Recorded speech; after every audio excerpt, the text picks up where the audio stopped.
Boa noite a todos. Para aqueles que eu não cumprimentei, o Senhor está nos dando mais uma oportunidade de estudarmos a sua palavra. Isso nos alegra imensamente e vamos começar este estudo, como sempre fazemos, buscando a Deus em oração e pedindo a Ele que nos abençoe com a compreensão daquilo que está escrito nas Sagradas Escrituras. Vamos orar.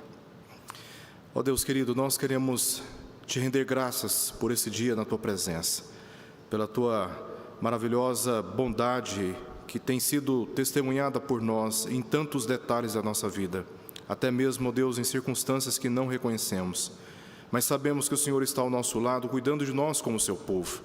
Nós te louvamos por isso, Pai, te pedimos perdão pelos nossos pecados. Todos nós carecemos da tua santificação, todos nós carecemos, ó Deus, desta bênção que é o perdão sobre as nossas vidas. Tenha misericórdia de nós e nos abençoe assim. Dá-nos, ó Deus, a compreensão da tua palavra pela ação do teu Espírito. Nós oramos por isso e te pedimos essas coisas em nome de Jesus. Amém. Para aqueles que não estiveram aqui presentes e quem sabe não estiveram também participando, acompanhando pela internet na oportunidade anterior, vamos fazer aqui uma revisão do estudo em Apocalipse capítulo 20, versos 4 ao verso 6. O texto ele pode ser dividido, todo o capítulo, nessas partes aqui. Primeiro, versos 1 ao verso 3, a referência sobre a primeira vinda de Cristo e a prisão de Satanás. Quando ele vem, ele aprisiona Satanás. Depois, versos 4 ao verso 6, a era da igreja. Ao mesmo tempo, o período dessas tribulações inicia-se com o princípio das dores e estas tribulações vão se intensificando até o último dia, quando a terra estará cheia de tribulações intensas, como nunca pôde ser visto na história da humanidade. Os versos 7 ao verso 10 já mostram um contexto do julgamento final, a segunda vinda de Cristo e o julgamento primeiramente destinado a Satanás. Depois, na última parte, versos 11 ao verso 15, o julgamento final dos incrédulos. Então, o capítulo 20 de Apocalipse faz para nós um resumo, a visão que João teve, resume para nós aqui todos os eventos, desde a primeira até a segunda vinda do Senhor Jesus Cristo. E essa é a parte que nós nos encontramos aqui na semana passada, na última oportunidade, onde João nos lembra do que viu nos capítulos 4 e também no capítulo 5, sobre os 24 anciãos assentados em tronos, bem como daquela visão sobre os mártires registrada no capítulo 6, verso 9. Essa é a visão que ele tem do céu, do reino celestial. Trata-se de uma percepção celestial do reinado de Cristo com os santos que se encontram nos céus por causa da vitória de Cristo sobre Satanás. É o que nós vimos aqui no verso 1 ao verso 3, por causa dessa vitória de Cristo sobre Satanás, ele que tem as chaves nas mãos, ele que tem a corrente nas suas mãos. Quando ele vem, ele aprisiona, ele segura o dragão, a antiga serpente que é o diabo, Satanás, e o prendeu por 1000 anos, e então, verso 3, o colocou num abismo. Por causa dessa vitória de Cristo sobre Satanás, e nós sabemos que a vitória de Cristo sobre Satanás se deu não apenas na obediência perfeita ao Pai, mas também na sua morte, ao cumprir a missão expiatória e ter ressuscitado ao terceiro dia. Assim, então, Satanás foi aprisionado, ele foi vencido, e essa vitória faz com que as almas dos decapitados, bem como aqueles que estão assentados no trono, adorem a Deus, glorifiquem a Deus por causa desta obra maravilhosa de redenção. E isso é visto nos versos 1 ao verso 3, e então o reinado milenar, o reinado de Cristo com os 24 anciãos e aqueles que já partiram e estão com Cristo, acontece justamente nesse período que antecede o julgamento final, seguindo a lógica do capítulo, a lógica mostrando os eventos escatológicos aqui no capítulo 20, quando nós chegamos nos versos 7 ao verso 15 e vemos aqui as descrições do julgamento final. Esses são aqueles que já deixaram, os mártires, este mundo e se encontram na presença do Pai e do Filho, servindo a Deus e adorando a Deus. E as passagens que nós temos aqui do capítulo 7 e do capítulo 14, 15 e 19 mostram essa mesma cena, mas com perspectivas diferentes. Os santos estão exultando na presença de Deus e lhe rendendo ações de graças e de louvores, não somente ao Pai, mas também ao Filho. João diz no verso 1, então vi descer do céu. Depois no verso 4, vi também tronos e vi ainda a alma dos decapitados. Ele está com a sua visão dirigida para a mesma realidade, a realidade celestial. João viu naqueles tronos os 24 anciãos, os representantes das 12 tribos de Israel e também os 12 apóstolos. Esses receberam autoridade para julgar, assim como nós vimos no verso 4. Eles receberam autoridade para julgar, contemplando a execução da justiça de Cristo. Como vimos, somente Cristo tem autoridade de executar o juízo final. Em que sentido, então, esses que estão assentados no trono, eles estão reinando com Cristo? Eles estão participando, contemplando as ações redentoras e as ações julgadoras de Cristo. Também João viu os mártires que foram assassinados por causa do testemunho que sustentaram a respeito de Cristo e por causa da base da sua fé, a palavra de Deus. Todos esses foram vistos na perspectiva celestial, como nós já dissemos aqui, reinando com Cristo durante 1000 anos. É o que nós lemos no final do verso 6. Tanto os 24 anciãos, como também as almas dos decapitados, foram vistos reinando durante 1000 anos com Cristo. Esses 1000 anos são também descritos no livro de Apocalipse como 1260 dias, 42 meses, um tempo, tempos e metade de um tempo, e 3 dias e meio, ou seja, o período da nova aliança, entre a ascensão e o retorno de Cristo. João faz uso de várias figuras para dizer a mesma coisa.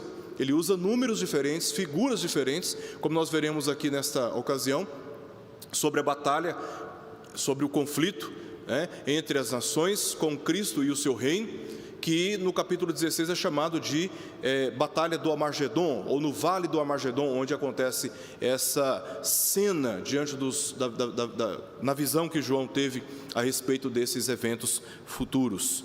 Nesse tempo, mesmo tempo em que Cristo está reinando com os santos nos céus, em que o seu reino é executado de forma plena nos céus, neste mesmo tempo, na perspectiva terrena, a igreja militante sobre o reinado de Cristo, sobre o reinado de Cristo, reina avançando contra o reino das trevas pela pregação do Evangelho e testemunha o êxito desta missão pelo fato de Cristo estar libertando pessoas que antes estavam debaixo do poder das trevas.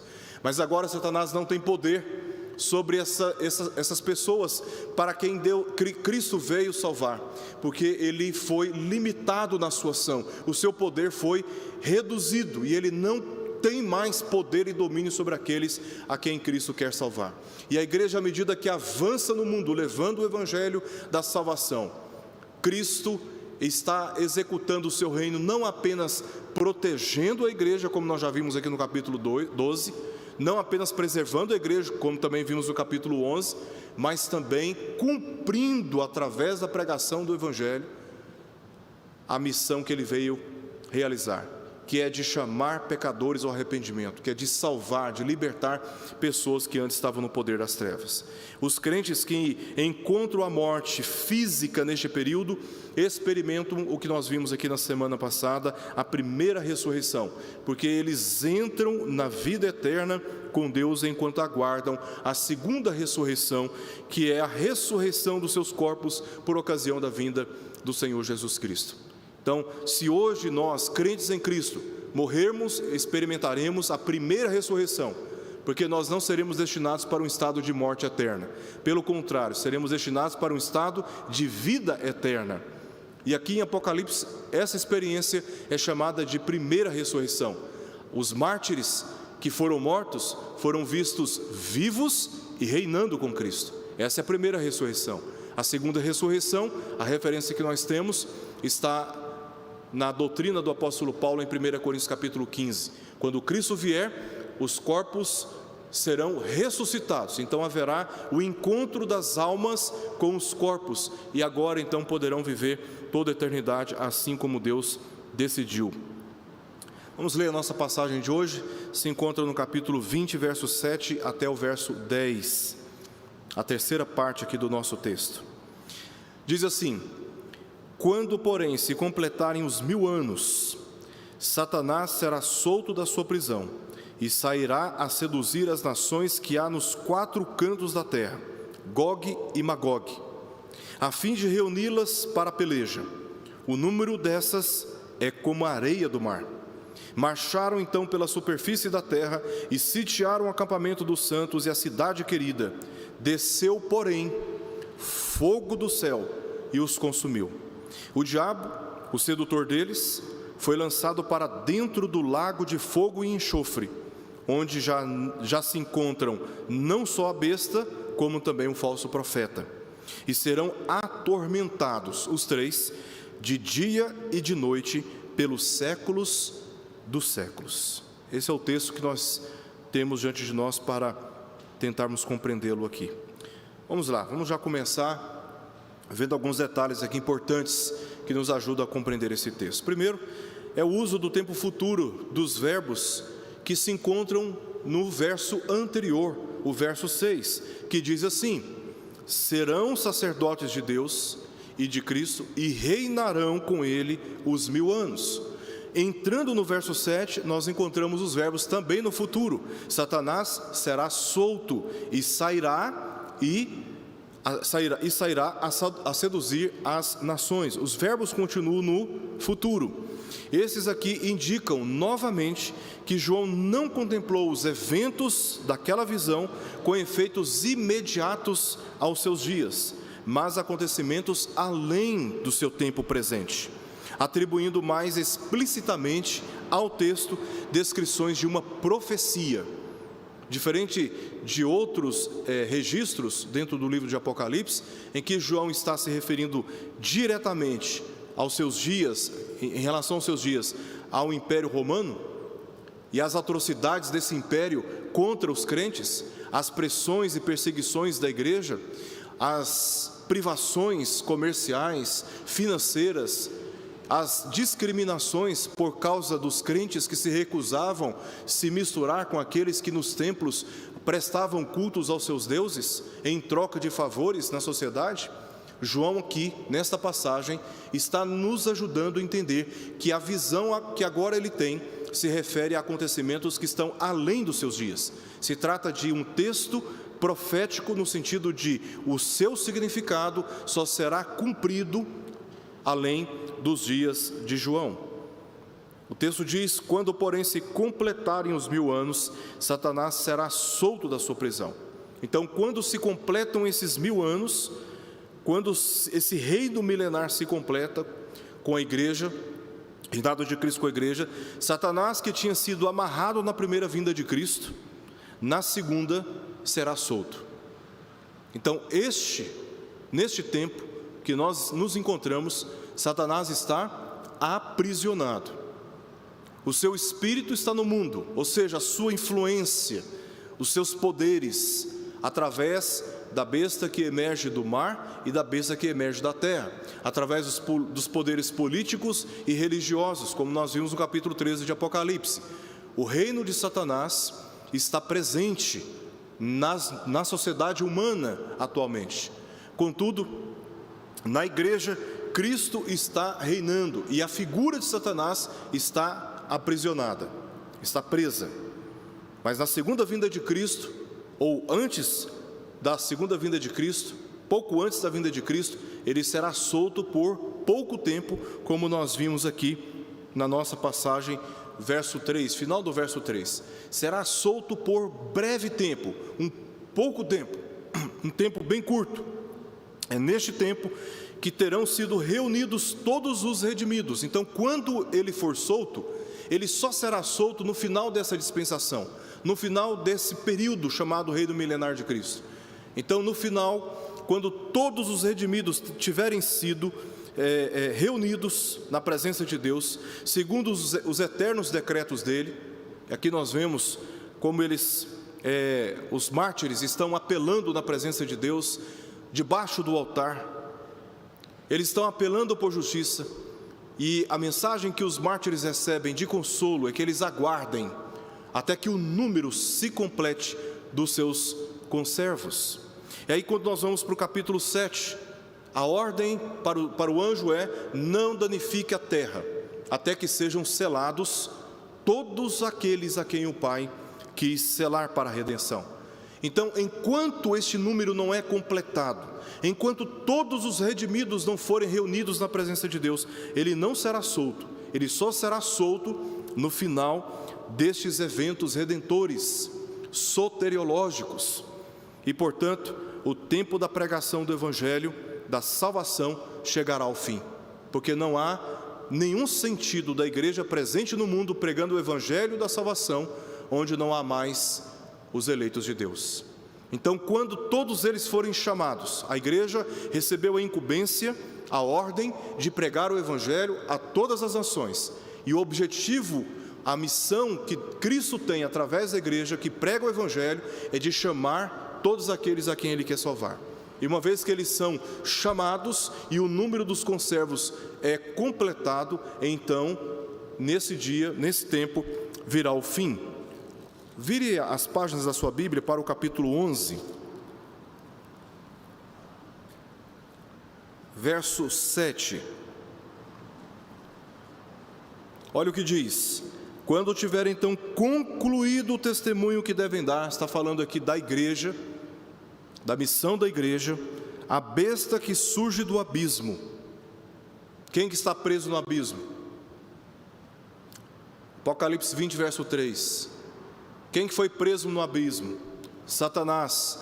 Então, quando a missão da igreja chega ao seu estágio final, quando os redimidos tiverem sido reunidos, todos os selados, então a besta que está presa no abismo, ela será solta, Satanás será solto e pelejará contra elas. Se referindo aqui à missão da igreja, nós já vimos isso em outra ocasião.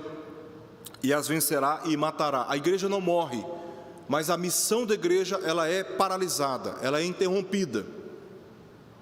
Ela é interrompida. E o próximo evento relacionado com a igreja, quando a sua missão chega ao fim, é a ressurreição, é de estar com Cristo. E é isso que o texto diz no verso 11: e depois de 3 dias e meio, um espírito de vida vindo da parte de Deus neles penetrou, e eles se ergueram sobre os pés, e aqueles que os viram sobreveio grande medo, e as 2 testemunhas ouviram grande voz vinda do céu, dizendo-lhes: subi para aqui. E subiram ao céu numa nuvem, e os seus inimigos as contemplaram. A igreja está sendo levada para a presença de Deus, e os que ficam para receber julgamento final. Verso 13 do capítulo 11. Seguindo aqui a nossa passagem, olha o que diz capítulo 24 de Mateus, verso 14: e será pregado este evangelho do reino por todo o mundo para testemunho das nações. Então virá o fim.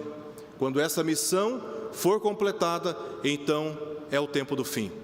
É o momento da revelação de Jesus Cristo e do julgamento final. Seguindo, o verso 7 diz: e sairá Satanás a seduzir as nações que há nos 4 cantos da terra. Com qual propósito? Reuni-las.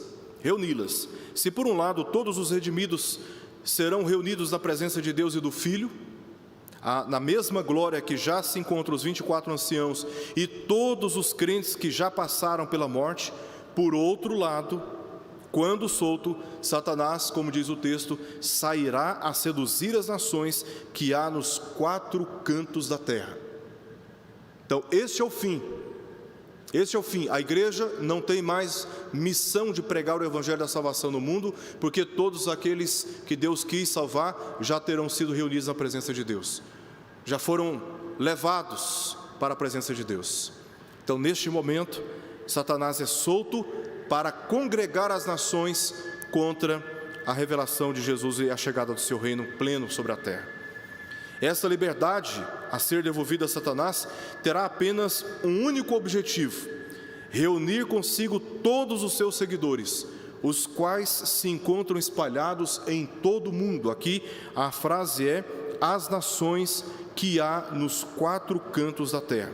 Essas nações são formadas pelos incrédulos e também idólatras.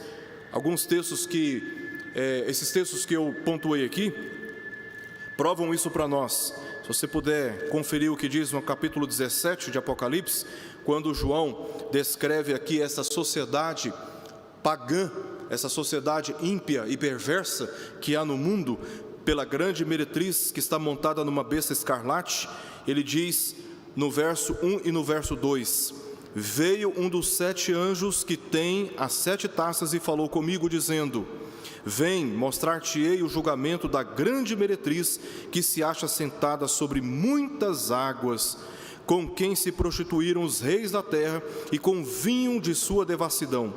Foi que se embebedaram os que habitam na terra.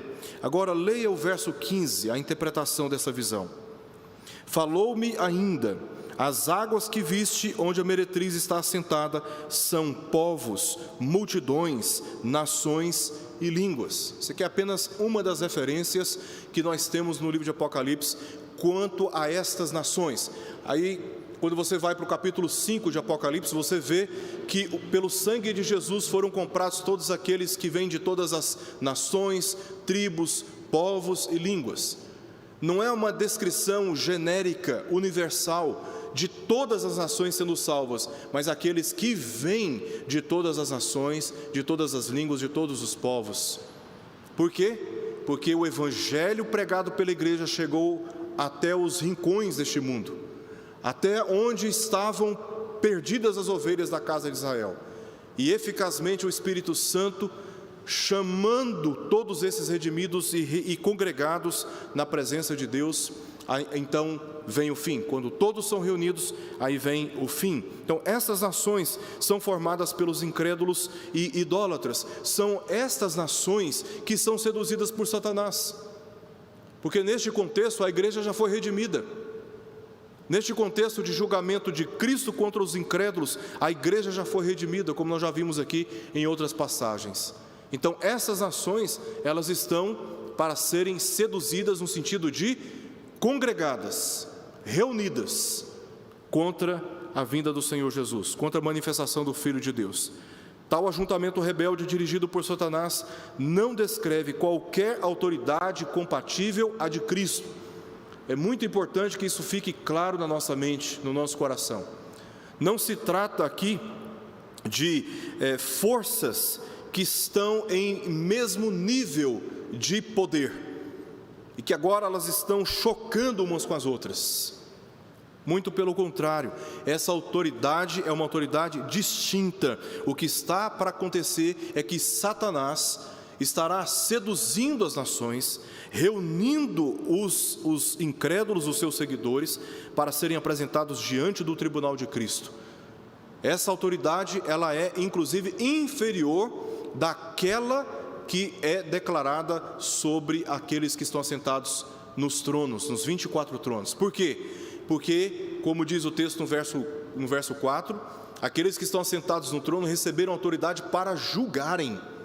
E quem julga, senão aqueles que são superiores? Então, eles não são julgados, e eles não estão assentados nos tronos para julgarem, para reinarem com Cristo, na ansiedade de enfrentarem uma luta de igual para igual. Não, eles estão na condição de juízes. E é por isso que nem mesmo a autoridade de Satanás na terra poderá ser comparada com a autoridade daqueles que estão assentados nos tronos, reinando com o Senhor Jesus. Essa oposição, esse conflito, esta tensão, não representa possibilidade de resistência. Não se trata de uma competição de força, mas de um conflito cuja natureza é espiritual, descrito pela impenitência e blasfêmias, que nós vimos no capítulo 16. Os flagelos, especialmente os 4 flagelos, isso é muito claro. Se você voltar aí as páginas da sua Bíblia, para o capítulo 16, veremos rapidamente isso. No 4º flagelo, por exemplo, quando o anjo derrama a sua taça sobre o sol e foi-lhe dado queimar os homens com fogo. Olha a reação deles no final do verso 9. Não se arrependeram e nem deram glória a Deus. Depois, no quinto flagelo, no verso 11, quando foi derramada a taça da ira de Deus sobre o trono da besta, cujo reino se tornou em trevas, e os homens remordiam a língua por causa da dor que sentiu. Olha a reação dos homens, verso 11, e blasfemaram Deus do céu por causa das angústias e das úlceras que sofriam, e não se arrependeram das suas obras. Agora vamos para o verso 21, quando o sétimo flagelo é derramado. A ira de Deus é atribuída contra essas nações, e nós já vimos isso. Esses flagelos se encontram dentro do chamado sétimo selo. O sétimo selo é descrito por 7 taças, e dentro da sétima taça nós temos essas descrições aqui dos flagelos. São aprofundamentos de compreensão desses eventos escatológicos que marcam o fim dos tempos. Olha o que acontece no sétimo flagelo. Finalzinho, e também desabou do céu sobre os homens grande saraivada, com pedras que pesavam cerca de 1 talento, e por causa do flagelo da chuva de pedras, os homens blasfemaram de Deus, porquanto o seu flagelo era muito grande. Veja, o que nós temos aqui? Uma resistência do homem de não se arrepender e de blasfemar contra Deus. Este é o conflito. Se nós estamos vendo esse conflito hoje na sociedade, de pessoas que não se arrependem dos seus pecados e que blasfemam o nome de Deus, nesse dia, no dia final, será visto de modo ainda mais intenso, porque todas as nações, seduzidas por Satanás, estarão armadas como um grande exército na face da terra, blasfemando e resistindo-se a arrepender diante de Cristo. Trata-se da mesma cena que encontramos no sexto flagelo e nas batalhas descritas do capítulo 17, verso 14, e também no capítulo 19, que vimos recentemente, verso 19. São as mesmas cenas, são os ciclos que João está trazendo de modo repetido, mas nos permitindo enxergar o mesmo evento com outros detalhes. No final do verso 7, nós lemos que a reunião dessas nações, ela acontecerá pelo comando de Gog e Magog. Magog é uma cidade, Gog é o nome de um rei, nós veremos aqui. A fim de reuni-las para a peleja, para a batalha, para este conflito. O número dessas, se referindo às nações, é como a areia do mar. É como a areia do mar. Como João utilizou em outras partes do livro conceitos repetidos, números, cores, nomes, criaturas, dentre outros, como representações simbólicas para melhor descrever as profundas e complexas visões que recebera, aqui fez uso de outra referência representativa.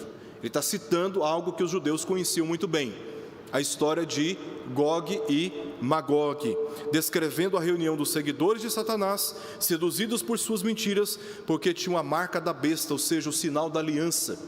Essa marca da besta, ela tem um significado espiritual, assim como os redimidos são selados, capítulo 7 de Apocalipse, os adoradores da besta também recebem uma marca. Está se falando de um sinal que é de natureza espiritual. Ninguém anda por aí tentando identificar quem é do Senhor, quem não é do Senhor, por marcas na palma da mão ou na testa. Como ninguém anda por aí tentando identificar quem é do Senhor, porque recebeu um selo. Que selo é esse? Em relação aos crentes, em relação aos redimidos, porque se trata de questões de natureza espiritual. E só Deus sabe aqueles que têm a marca atribuída pelo Espírito Santo, Efésios capítulo 1. É o selo do Espírito, é o Espírito quem sela, quem marca, né? Então, esses aqui foram seduzidos, porque eles têm a marca da besta, que é o sinal da aliança, é o pacto desses povos com o reino das trevas e também com a idolatria. Capítulo 19, verso 20, nós lemos, está aqui repetindo a mesma cena do capítulo 20. Então João está retomando um assunto que ele já descreveu, mas agora ele volta redescrevendo essa cena com outros detalhes. Verso 20: mas a besta foi aprisionada, e com ela o falso profeta, que com sinais feitos diante dela, seduziu aqueles que receberam a marca da besta e eram adoradores da sua imagem. Gog foi o rei de Magog. Eu estava pesquisando hoje esta região, com a região ao norte da antiga Palestina, do lado ocidental da chamada hoje Anatólia, atual Turquia. Anatólia compreende um território maior do que a chamada atual Turquia hoje. Então, Magog ficava nessa parte ocidental, ali a região da antiga chamada Capadócia, a região ali da Psídia, ao norte, e a parte ocidental da Turquia. Gog foi identificado também como o príncipe de Ros, de Meseque e Tubal.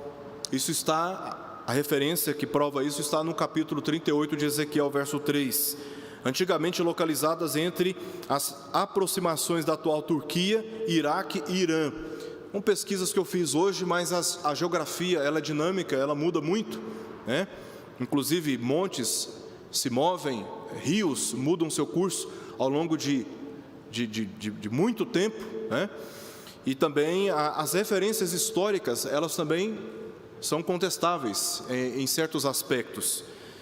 E nas pesquisas que eu estive fazendo, essas cidades de Ros, Meseque e Tubal estariam localizadas nas aproximações da fronteira da Turquia, na parte ocidental dela, fazendo fronteira com o Iraque ao sul e também com o Irã, mais ao norte.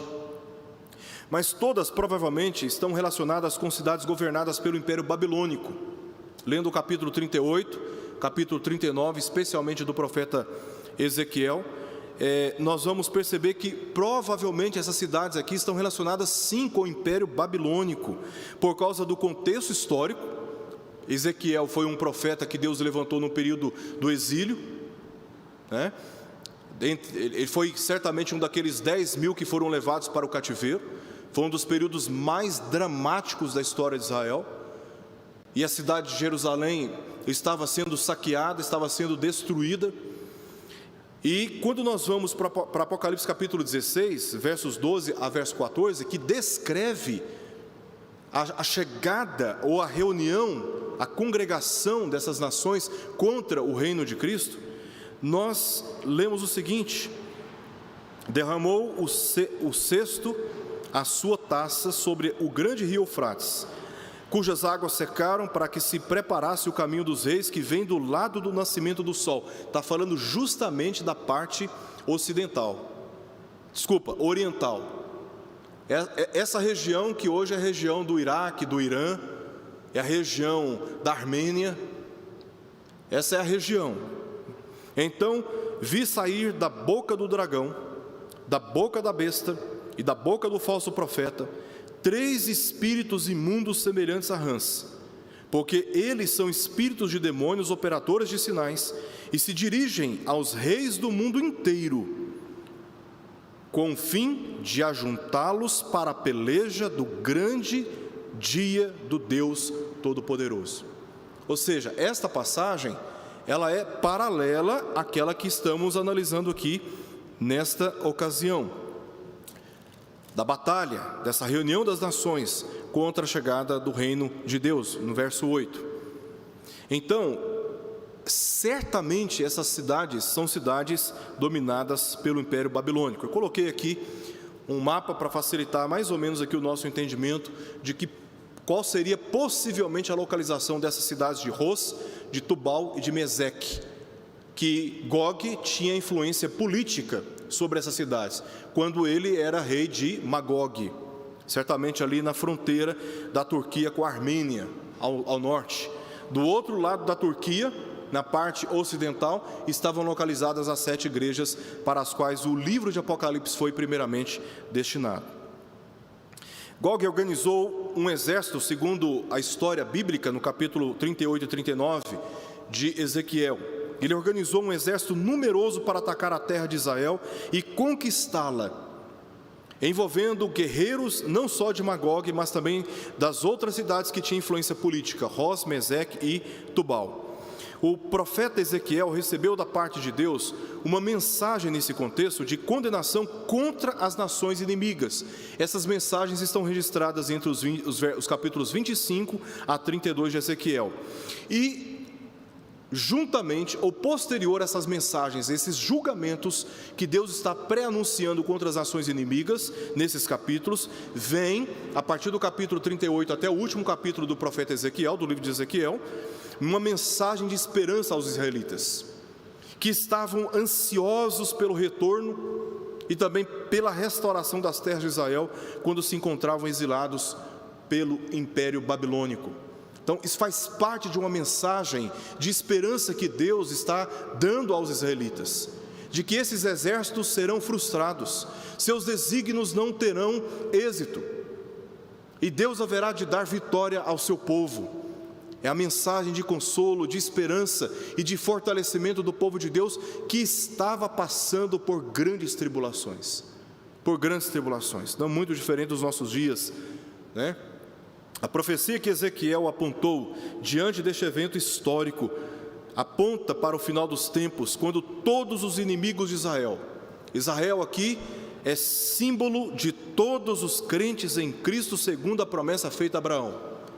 Como diz o apóstolo Paulo na epístola aos Gálatas, que todos os da fé são filhos de Abraão, são filhos da promessa, e que em Cristo não há mais a barreira, não há mais a parede de separação entre homem, mulher, escravo, livre, judeu e gentil, judeu e grego, porque todos os que creem em Cristo são constituídos povo de Israel, povo de Deus. Então nós não nos referimos aqui à nação politicamente definida como Israel nos nossos dias, mas a todos aqueles que creem em Cristo, porque a definição étnica dos judeus perdeu e perde diante da obra redentora de Jesus Cristo qualquer tentativa de esperar e de se afirmar como um povo totalmente distinto daqueles a quem Deus está salvando do mundo, o povo gentílico. Todos nós, etnicamente falando, somos os gentios, porque para o judeu haviam apenas dois povos, o judeu e o restante do mundo chamado gentil. Mas em Cristo Jesus não há mais essa distinção, porque todos nós somos um em Cristo Jesus, judeus e gentios. Este é o verdadeiro Israel, que o apóstolo Paulo vai descrever principalmente a partir do capítulo 9 de Romanos, mostrando o seu descontentamento, porque os judeus não conseguiram entender esse mistério da obra da justificação, que extrapola os limites da etnia judaica, fazendo com que o gentio seja agora introduzido na presença de Deus. Se lembra da final da terceira viagem missionária de Paulo, né? Quando ele volta, antecipando a sua agenda, ele volta para Jerusalém, porque já tinha conseguido as ofertas com as igrejas, era uma das suas missões, para levar donativo e ajuda para os crentes em Jerusalém que estavam passando fome. Quando ele chega em Jerusalém, ele é acusado de ter introduzido um gentio no templo, e foi isso que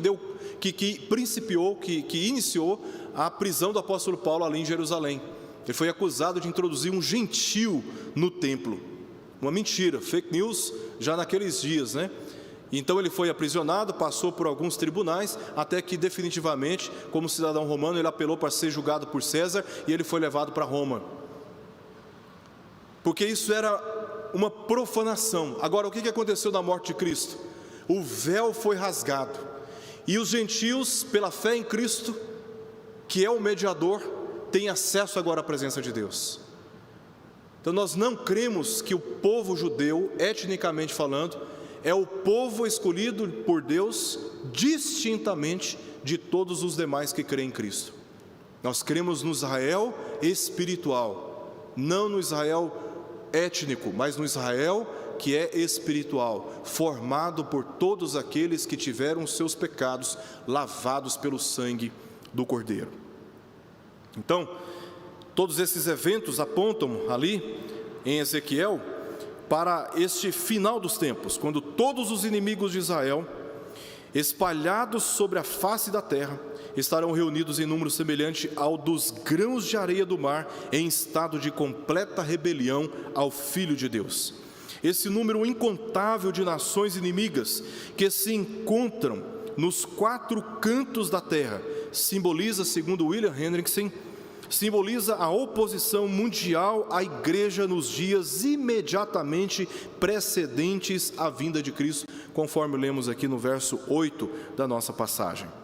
No verso 9, nós lemos que a ação de Satanás, liberto do abismo, de seduzir as nações, e os seus exércitos preparados, agora estão marchando pela superfície da terra e sitiando o acampamento dos santos e a cidade querida. O que acontece com algumas correntes hermenêuticas nos nossos dias? Faz-se uma leitura literal dessa passagem e acreditam que exércitos literais serão organizados rumo à cidade de Jerusalém. Só que João está aqui tendo uma visão com estreita relação com aquilo que aconteceu nos dias do profeta Ezequiel, no capítulo 38 e capítulo 39 principalmente, quando os exércitos inimigos sob o comando de Gog estão se preparando e marchando rumo à cidade de Jerusalém, para conquistar a cidade de Jerusalém. João está vendo aqui agora o reflexo escatológico da profecia de Ezequiel. Então nós não podemos pegar essa passagem e lê-la de modo literal, mas considerarmos a natureza textual literária que nós temos aqui. É um texto profético, está descrevendo eventos escatológicos.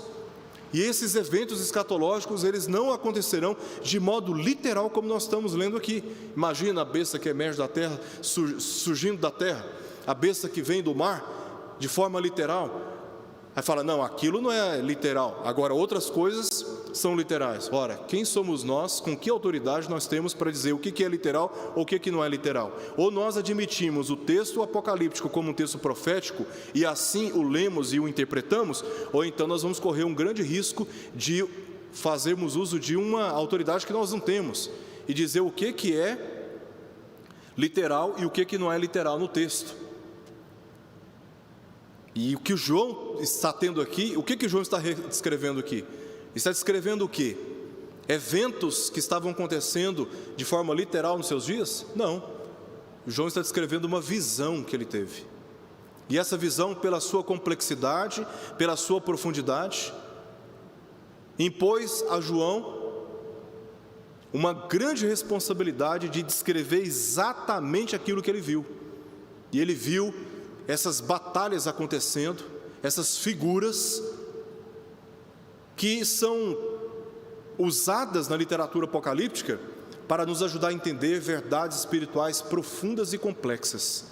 E o que João está vendo aqui é a continuação dessa intenção dos exércitos sob o comando de Gog, rumo à cidade de Jerusalém, antiga capital do reino de Judá, o centro religioso dos judeus, onde se encontrava o templo. Apesar do povo ter sido levado para o exílio nos dias do profeta Ezequiel, o templo, ele estava, não sabemos ao certo se estava parcialmente destruído, mas ele estava presente naqueles dias, porque Ezequiel, em outras passagens do seu livro, ele faz referência ao templo. Então, esses exércitos estão rumando para a cidade de Jerusalém, a chamada cidade querida, o acampamento dos santos, porque nos dias do profeta Ezequiel, os santos estavam congregados na cidade de Jerusalém, dentro do reino de Judá. Então, Jerusalém, ela é símbolo da reunião dos santos, da congregação dos santos, da Assembleia dos Redimidos. Por isso que Jerusalém é usada para indicar, para se referir ao povo de Deus, ao povo de Deus. Essa visão se relaciona à que lemos no capítulo 11, versos 1 ao verso 12. Olha só, o texto paralelo faz parte de outra seção dentro da estrutura do livro de Apocalipse. Versos 1 ao verso 2 do capítulo 11, nós lemos assim: dispõe-te e mede o santuário de Deus e o seu altar e os que naquele adoram, mas deixa de parte o átrio exterior do santuário, que era o pátio dos gentios. Nós já vimos aqui estudamos aqui quando chegamos nessa passagem, estudamos aqui sobre o templo, como ele era organizado, os recintos, né?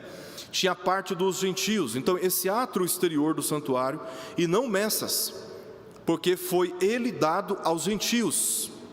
Gentios aqui é uma referência clara àqueles que não são do povo de Deus, não é o povo santo, são os ímpios.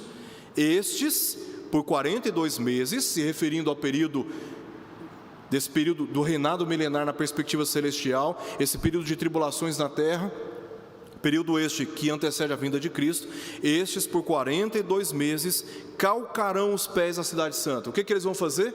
Eles vão profanar a cidade santa. Trata-se de uma oposição religiosa e espiritual em aberta profanação a tudo o que é sagrado, culminando na vinda de Cristo. No final do verso 9 nós lemos que neste momento, quando eles estão chegando, esses exércitos, no acampamento dos santos, na cidade querida, desceu, porém, fogo do céu e os consumiu. O maligno não toca nos santos do Senhor. O leão da tribo de Judá ruge com grande poder contra os inimigos, e o povo de Deus é protegido. Neste dia de grandes tribulações, quando a missão da igreja for concluída, de acordo com a profecia de Ezequiel, a indignação do Senhor estará no mais alto nível. Ezequiel 38, verso 18, que é o texto que nos ajuda a interpretar esse texto aqui. É Ezequiel 38 e 39. E no brasume, diz o texto lá, brasume, palavra hebraica esh, significa chamas, fogo, e no brasume do seu furor fará sacudir a terra de Israel. É isso que vai acontecer segundo o profeta Ezequiel, e que o João está aqui tendo a mesma visão, mas com detalhes diferentes. Nesse dia, a indignação do Senhor estará em alta, e o brasume do seu furor fará sacudir a terra de Israel. Essa é a mesma descrição que encontramos no capítulo 11 de Apocalipse, logo após a igreja ser recolhida aos céus, como nós já vimos aqui anteriormente.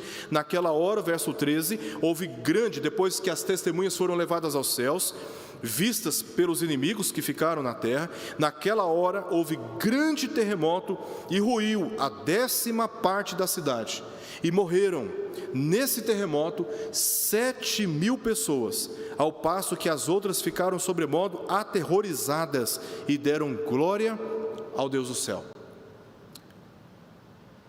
Essa glória aqui não é o louvor, não é a adoração, é o reconhecimento de que Jesus Cristo é o Senhor, conforme Paulo já disse em Filipenses capítulo 2, nesse dia da vinda de Cristo, todo joelho se dobrará e toda língua confessará que Ele é o Senhor.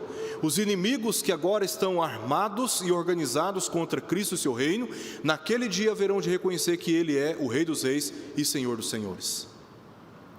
Por isso, é nesse sentido que eles darão glória, em reconhecimento de que Cristo verdadeiramente é o justo juiz.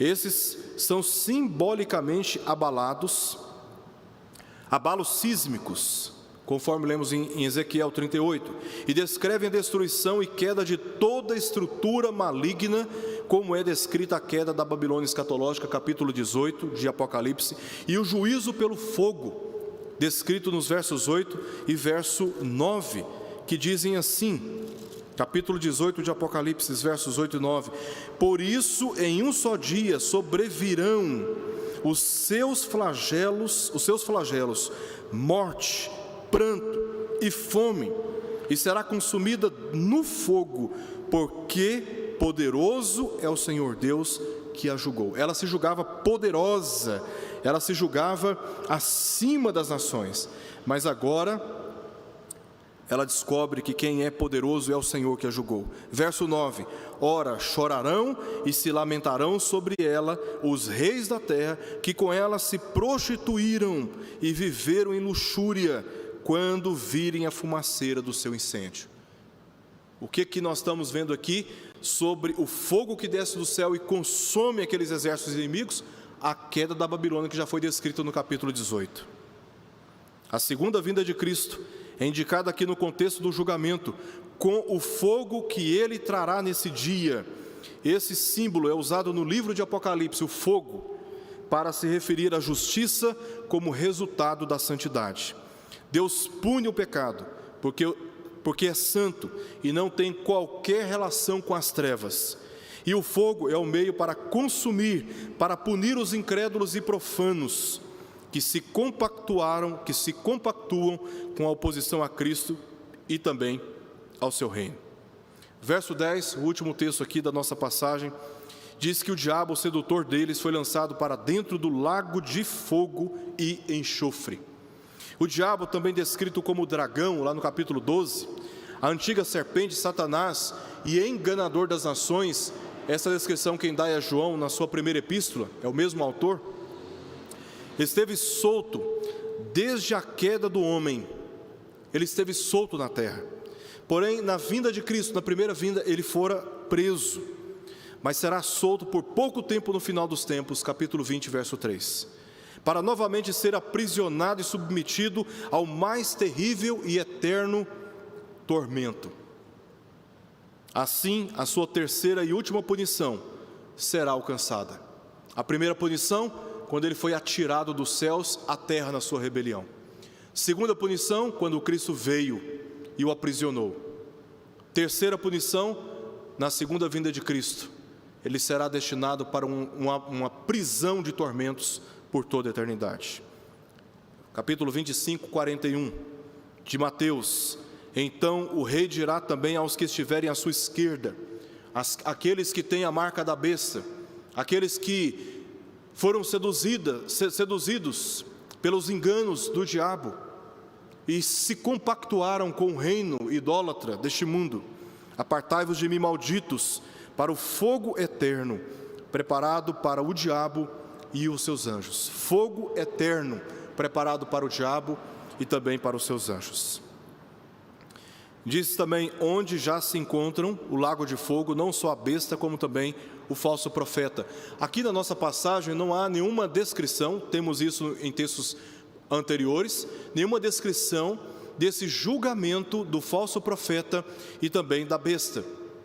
Aqui só diz que já se encontram no lago de fogo, ou seja, já foram julgados. Porque nesse momento da visão, o foco está na figura de Satanás. A besta e o falso profeta já foram julgados. Simplesmente são informados aqui como tendo sido julgados. Por este intenso tormento, para este estado de condenação final, o diabo será atirado, equibalo, lançado, atirado. Por último, porque já se encontram lá no lago de fogo e enxofre, o falso profeta e a besta. Então, ele será atirado por último, depois da besta que emerge do mar e daqui emerge da terra, o falso profeta, os representantes dos governos ímpios e da idolatria no mundo. Simon Kistemaker faz a seguinte observação: na segunda metade do Apocalipse, capítulos 12 ao capítulo 22, Satanás é mencionado primeiro, capítulo 12. Depois a besta que emerge do mar e a besta que emerge da terra, capítulo 13. E por último a grande prostituta, capítulo 17.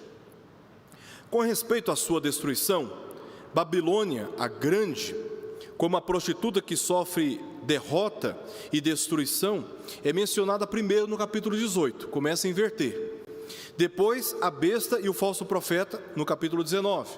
E por último, capítulo 20, Satanás.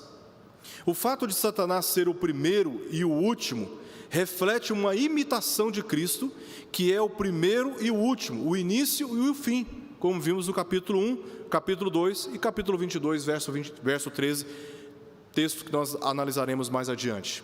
No entanto, a diferença é uma questão de vida e morte. Cristo vem, deixou o mundo, vem como um guerreiro montado num cavalo. Morreu, veio primeiramente como cordeiro, voltará como leão. No caso de Satanás, o fim dele é a morte. O fim dele é melancólico, o fim dele é de tormentos eternos. A mente humana não pode compreender plenamente os horrores do lago de fogo. Quando nós lemos no capítulo 20 de Apocalipse, verso 14, diz que a morte e o inferno foram lançados para dentro do lago de fogo. Se você achava que o inferno era um lugar terrível, difícil de descrever, agora você para pensar em que é o lago de fogo, para onde o próprio inferno é punido, onde o próprio inferno é punido, é lançado, né? Então a mente humana não pode compreender plenamente os horrores do lago de fogo, mas sabemos que serão eternos esses tormentos. Também sabemos que são intensos. Sabemos também que não haverá diminuição ou alívio neste castigo. Capítulo 14 de Apocalipse, será o vinho derramado sem mistura ou sem sinal de alívio, de ponderação, sem qualquer atenuante. Será a ira de Deus no seu estado mais pleno e mais terrível para os ímpios. E também local de perda de significado da vida. Capítulo 10 de Mateus, verso 28. Local onde a alma e o corpo são destruídos, ou seja, a perda de significado da vida. Eles serão imersos em um dilúvio de fogo, onde a sua tortura será crescente e perene. O texto diz, de dia e de noite, pelos séculos dos séculos. E então será esse o resultado da completa separação de Deus. Não serão aniquilados, mas lançados vivos, como vimos no capítulo 19, verso 20. Ou seja, serão lançados conscientes do tormento, da causa desse tormento e também de quem os lançou lá e haverá de lançá-los lá: o Senhor Jesus. Quem que os lança lá? O Rei dos Reis e o Senhor dos Senhores. Eles passarão a eternidade em terríveis, intensos e irreversíveis tormentos, sabendo quem é o Senhor. Vamos orar? Senhor Deus, nós te damos graças pela tua palavra. Sabemos que a descrição desta visão pode parecer para alguns como uma descrição terrível e assustadora, mas para todos nós, o teu povo neste mundo, é um texto maravilhoso, porque vemos nele a face do seu Filho vindo para vingar o seu povo, vindo para destruir os seus inimigos e julgá-los com retidão e equidade. Vemos nisso, Senhor, o teu reinado pleno sobre a terra e também dos seus santos, assim como o Senhor nos prometeu. Te pedimos que o Senhor nos console, nós que temos fome e sede de justiça, que o Senhor nos farta, Senhor, que o Senhor alimente no nosso coração a esperança desse dia final, quando estaremos plenamente na tua presença, desfrutando das delícias das promessas que o Senhor nos entregou através dos teus santos. E até esse dia, Pai, guarda as nossas vidas. Até esse dia, proteja-nos, livra-nos das inclinações do mal na nossa natureza e abra os nossos olhos, Senhor, para percebermos os enganos que se escondem diante dos nossos pés. Que o teu povo seja fortalecido, abençoado, revigorado através da tua palavra e da comunhão com os santos. Nós oramos por isso, em nome de Jesus. Amém.